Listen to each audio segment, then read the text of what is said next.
Good evening. Lovely Friday evening in the park. Summer's day.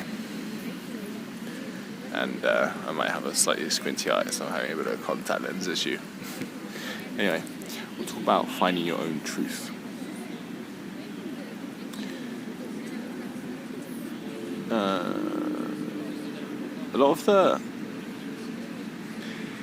people I've met, teachers in Buddhism, Alexander, whatever, the most impressive ones especially, seem to have this sense that they've figured things out.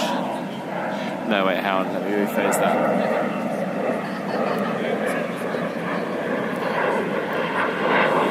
They talk about they have figured out that they haven't figured things out. There's no right answer, so to speak, to it, spirituality, whatever. There's no formula you can follow. And yet, they all phrase it in a slightly different way, and they have their own brand, or their own sort of ways of expressing it. So, for example, Mike Lutchman, Zen teacher, talks about how meditation in Buddhism is about balance, finding Buddhism. He always thinks of it as balancing of the nervous system. Mike Cross, another Zen teacher, talked about how it's all about emptiness, meaning that nothing is like a self-existing thing. So there's no such thing as right action, because right action is just an idea which, if examined, is full of everything else. In line with kind of Nagarjuna. And then Anthony Kingsley, my Alexander teacher, talks about how his approach to Alexander is grounded in nothingness, and it's about the prevention of the reactive mind. Because when we try to do things, that is what limits us, really. Just when we're acting from habit, we're not in the present moment. So by preventing that, that's how we find the Alexandrine state, whatever that is. And he uses this the prevention of the reactivity, the prevention of the trying mind. He uses his own words for it. I find, and other teachers do the same. And what I find interesting is that they all use somewhat different words or ideas to express the same thing. And then also, when they're teaching, it's like they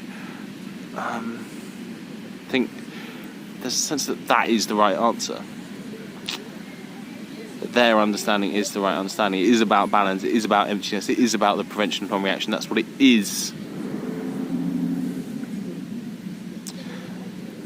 And that is the pitfall of a teacher, right? Ironically, these people have kind of found a right answer in not having a right answer. They have the sense of sussed it. And I find with Alexander, with Anthony, especially this language of prevention and reaction, blah blah blah. While it really makes sense to me, and also balance from Mike Lutchford and emptiness from Mike Cross really made sense to me as well, it didn't feel like my truth.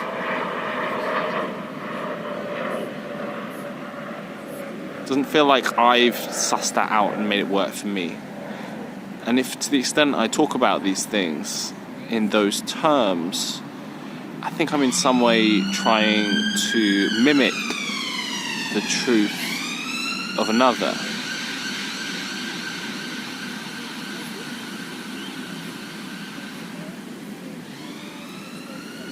What I've seen from lots of different teachers in Alexander is the best teachers, they all have their their different ways of explaining things and making sense of things for themselves. And I think I have to do that for myself, figure out what that is for me. And I'd hope that I don't stick to any idea or concept than that. And I know that for myself, I'm not really very much of a mimicker at all.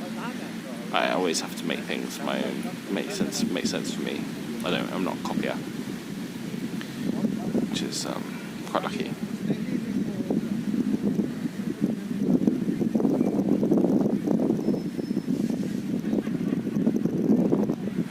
That's why I think probably the best teachers are probably always those who point you to figuring things out for yourself rather than telling you the answer.